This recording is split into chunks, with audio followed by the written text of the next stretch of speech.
What's up? What's up? What's up? It's your favorite motherfucking producer in the game, in games, and we're back for another fucking episode.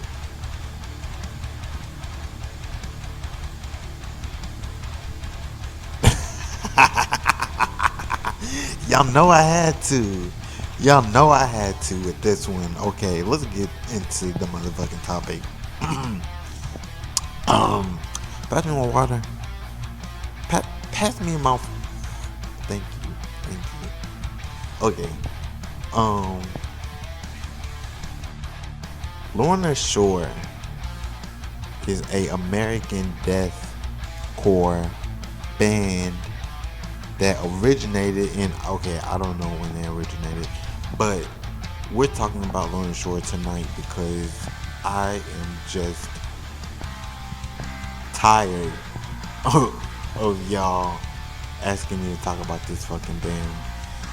Um, so let's get into it. Do I like Lorna Shore? They got good songs. I'm not gonna even front with y'all. They got some good songs, but are they a good band?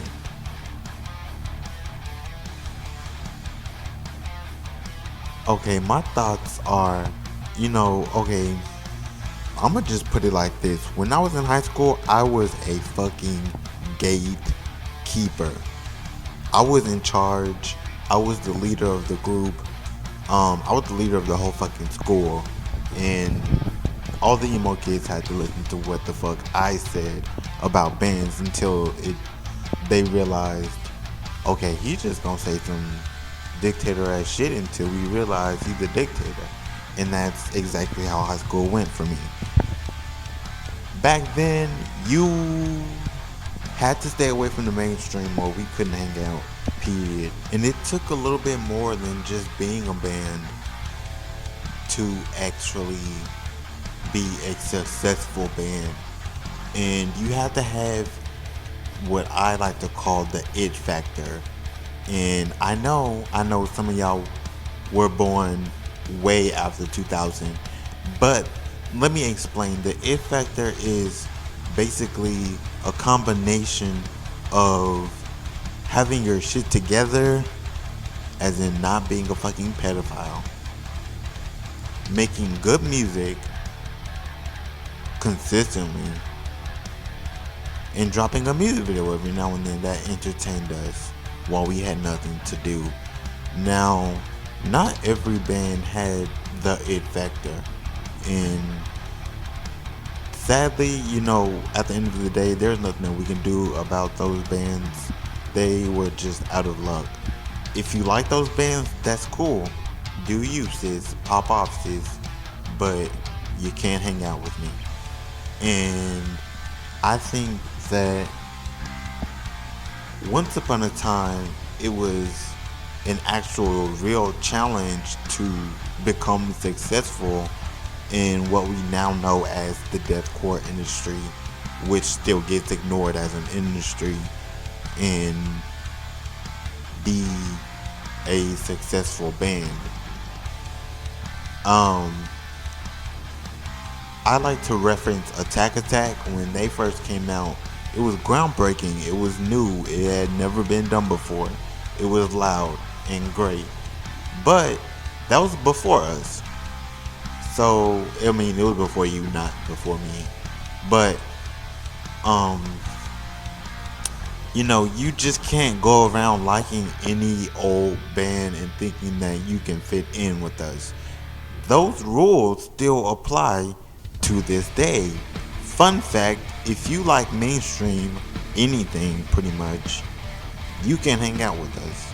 So that's just how it goes. That's just how it works. And do I think that Lorna Shore has the it factor? To be honest, I don't think so. And this is my thing about that. My thing is, sure, they release great music videos with great tracks. They, dropped the album and it was so successful. Um, the industry is paying attention to deathcore music now. All that is full of shit, in my opinion. And I don't really care about the industry. I don't care about what people have to say about deathcore. I don't care about anything mainstream. I'll say it again. I'll say it a million times. I don't give a fuck about mainstream anything. Not calling that band mainstream. They're actually not a mainstream band, and that's perfectly fine. But on the other hand, do they have the it factor? I don't think they have the it factor. Moving on to the next topic. Um, call me weird. I just don't think they have it. Luna Shore versus Prolifia. Oh, y'all are messy. Y'all are messy. So, that's a good question. Who would I choose? Doesn't really matter, I don't think. But I will feed into you guys for 1 second and say I like both these bands equally in that they're both great bands. Bet you that wasn't where you thought I was gonna go with that. But I think that Lorna Shore is great for a lot of reasons, but they have more faults in the gimmick that they would call their band than they do pros. They have a lot more cons, and that's not their fault. It's just the fact that they don't have the it factor for me. It just won't do it. It just won't do it. So, do I think they're overrated? Which is the final point. I mean, it's the biggest point of this episode. Do I think that they're overrated? Well, yeah, I do.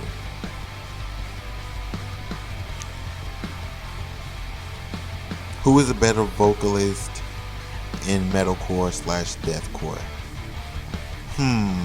Mitch Luker, Tom Barber, the lead singer of Slaughter Prevail, the lead singer of Oceano.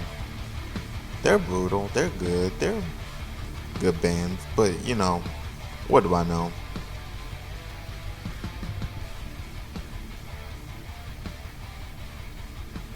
Thank you guys so much for watching this episode. If you like this episode, you can watch all the episodes on our YouTube channel, which will be in the description down below. Thank you guys. Make sure that you check out the previous episodes. Stay tuned for a later episode, and let's get back to the show.